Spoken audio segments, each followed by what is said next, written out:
Coming up, Jonathan and Todd visit some cold water from the Cold War, diving an abandoned missile silo. Welcome to Jonathan Bird's Blue World.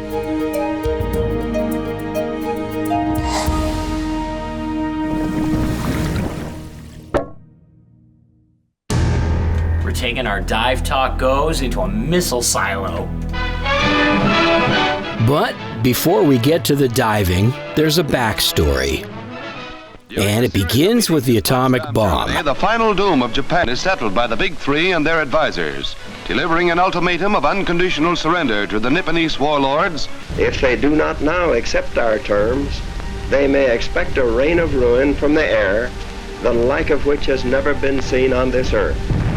In 1945, the United States dropped the world's first atomic bomb on the Empire of Japan, and the atomic age had begun. Our friend Yukon Sean invited us to Washington specifically to do this dive. So it's going to be fun. It's going to be cold, I guess. Yes. And we're pretty excited about it. And on the way, we get to see a little bit of Washington State. In 1957, the Soviet Union launched the first rocket designed to become the first intercontinental ballistic missile. Later that year, the Soviets launched Sputnik, the first satellite. With the threat of atomic weapons delivered by missile, the space race was on. So, we're driving across the state of Washington to go dive a missile silo. Near Royal City, Washington, a remote spot near a junkyard hides a Titan I missile silo, decommissioned in the 1960s. And Undersea Adventures dive shop has an exclusive contract to take people on a one-of-a-kind dive. So is this how we get in? This is the Mario tube. The early attempts at American missiles to counter the Soviets had, well, shall we say, mixed results.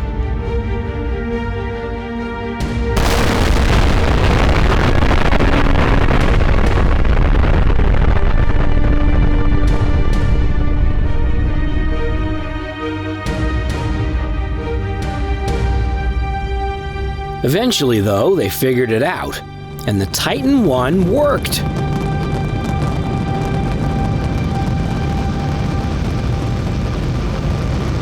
Those giant Titans would stand on guard in underground silos, hardened against nuclear attack. The Titans were hidden and protected in underground silos, with an elevator bringing it up for launch.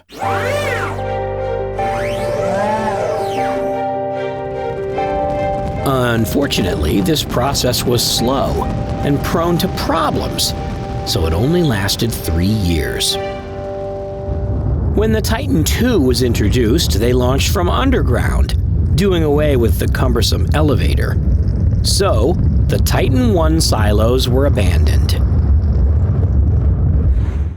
There were 18 silos divided among 6 squadrons in the western United States, including one in Washington at the former Lawson Air Force Base. Fortunately for us, the long-abandoned silo in Washington was built below the water table. So, when the Air Force shut the facility down and turned off the pumps, the silo filled up with water.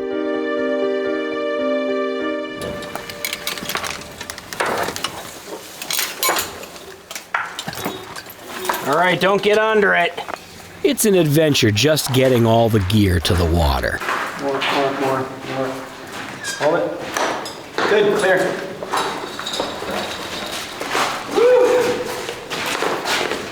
So it's not an overhead environment, but it's pitch black. There's 0 daylight in there.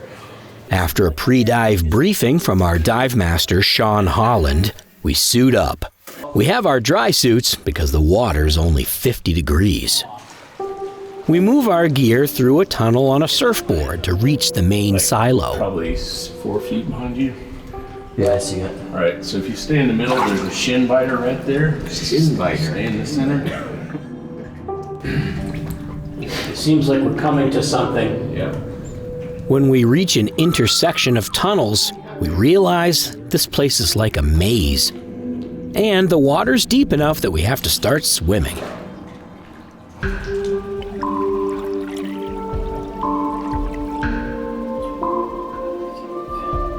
Eventually, Sean drops down into a space with darkness beyond.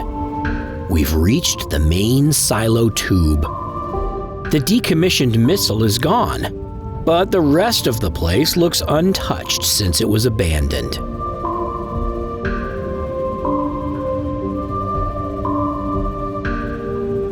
Sean drops his light, and we watch it sink down into the deep. It's 110 feet to the bottom.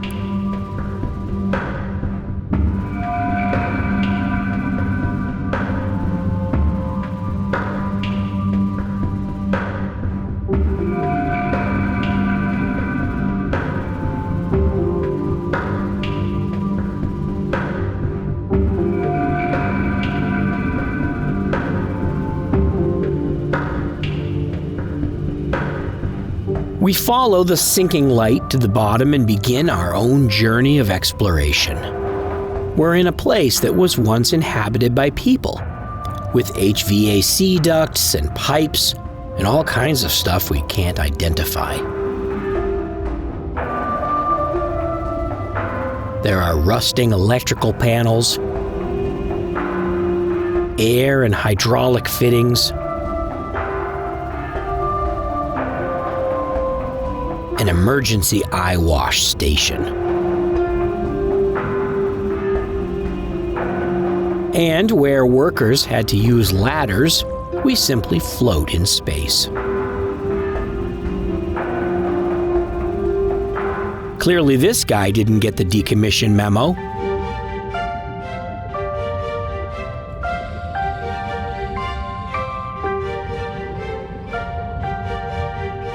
There are massive springs, the largest I've ever seen, that were part of the missile lifting system.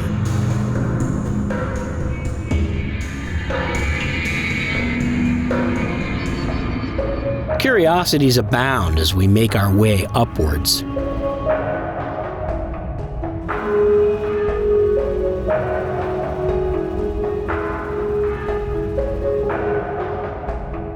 We don't really know what most of this stuff is.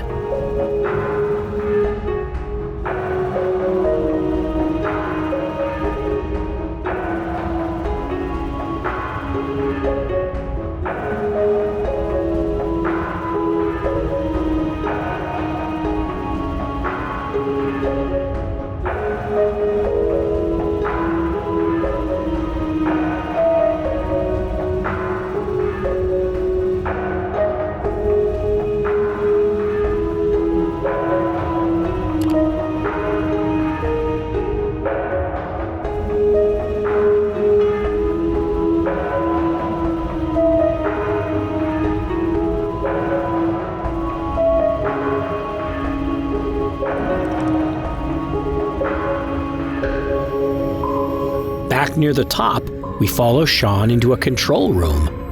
While this might look like cave diving, this is actually not an overhead environment. You can surface anywhere and breathe air.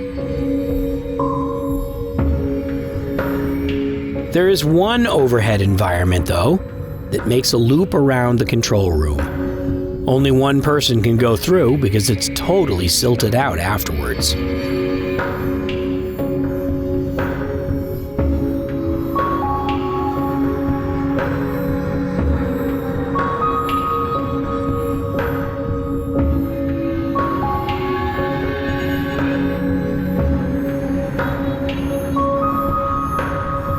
Finally, we make it back to our surfboard, and it's time to head out.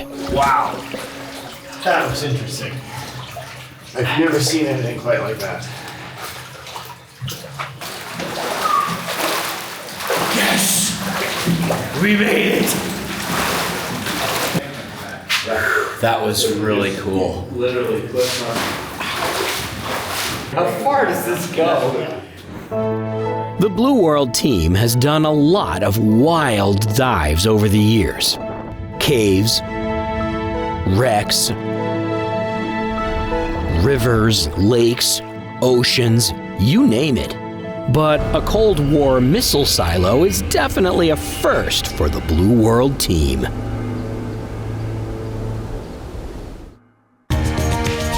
Hey everyone, if you're a diver and you want to do the silo dive, check out the Undersea Adventures website for more information.